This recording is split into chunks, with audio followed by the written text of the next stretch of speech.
কলকাতা থেকে যুক্ত হচ্ছেন সহকর্মী শুভজিৎ পুততুণ্ড।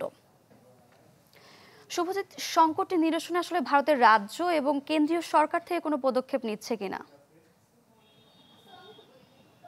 দেখুন, সংকট যে নিরসন করতে চায় তার কিন্তু যে সদর্থক কোনো পদক্ষেপ সেটা আজ পর্যন্ত নজরে আসেনি। কারণ যেভাবে ভারতীয় গণমাধ্যম তারা কন্টিনিউ বাংলাদেশের বিরুদ্ধে প্রোপাগান্ডা ভিডিও ছড়াচ্ছে, সেখানে কিন্তু তারা কোন রকম তাদের থেকে এমন কোনো পদক্ষেপ দেখা যায়নি যেখানে সেন্ট্রাল গভর্নমেন্ট বা স্টেট গভর্নমেন্ট তাদের উপর কোনো নিয়ন্ত্রণ প্রতিষ্ঠার চেষ্টা করেছে। ফলে একটা সংকট কিন্তু থেকে গিয়েছে এবং সেই সংকট কিন্তু আরো বেশি গাঢ় হচ্ছে যত দিন যাচ্ছে।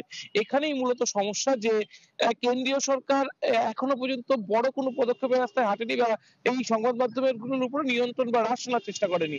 আগামী ৯ তারিখ যে একেবারে বিদেশ সচিব বিক্রম মিশ্রি তিনি ঢাকা ভিজিট করবেন। সেখানে দুপারেই যেহেতু ভিসার উপরে নিয়ন্ত্রণ টানা হয়েছে, সেক্ষেত্রে ভিসা দেওয়া হবে কিনা এটা কিন্তু এখন সবচেয়ে বড় প্রশ্ন। কারণ নিউ মার্কেটের মতো মার্কেটে আমরা দেখেছি সেখানে কিন্তু যেখানে বাংলাদেশিরা সারা বছর ভিড় করে থাকতো, সেই মার্কেটে এই মুহূর্তে ফাঁকা পড়ে আছে। অন্যদিকে হাসপাতালগুলোর ক্ষেত্রে যেটা ভারত সরকার অফিসিয়াল বিবৃতি দিয়ে বলেছে যে গোটা মেডিকেল ট্যুরিজমে ভারতের তার 4% আসে শুধুমাত্র এই মেডিকেল ট্যুরিজমের মাধ্যমে, যেখানে মেডিকেল বিজনেসের $600 বিলিয়ন প্রায় মার্কেট, বড় মার্কেট, সেখানে প্রায় 4% আসে ফরেন ট্যুরিজমের মাধ্যমে। তার মধ্যে আবার 4% আসে শুধুমাত্র, এই 4%-এর মধ্যে 50% টাকা শুধু কন্ট্রিবিউশন বাংলাদেশের। অর্থাৎ বাংলাদেশের থেকে একটা হিউজ কন্ট্রিবিউশন রয়েছে।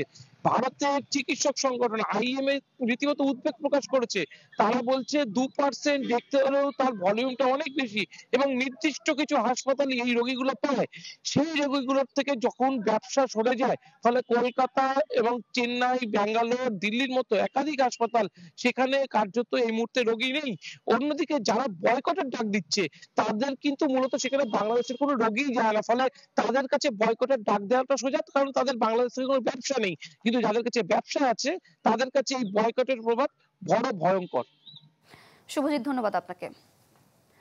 দর্শক, কলকাতা থেকে যুক্ত হয়েছিলেন সহকর্মী শুভজিৎ পুততুণ্ড।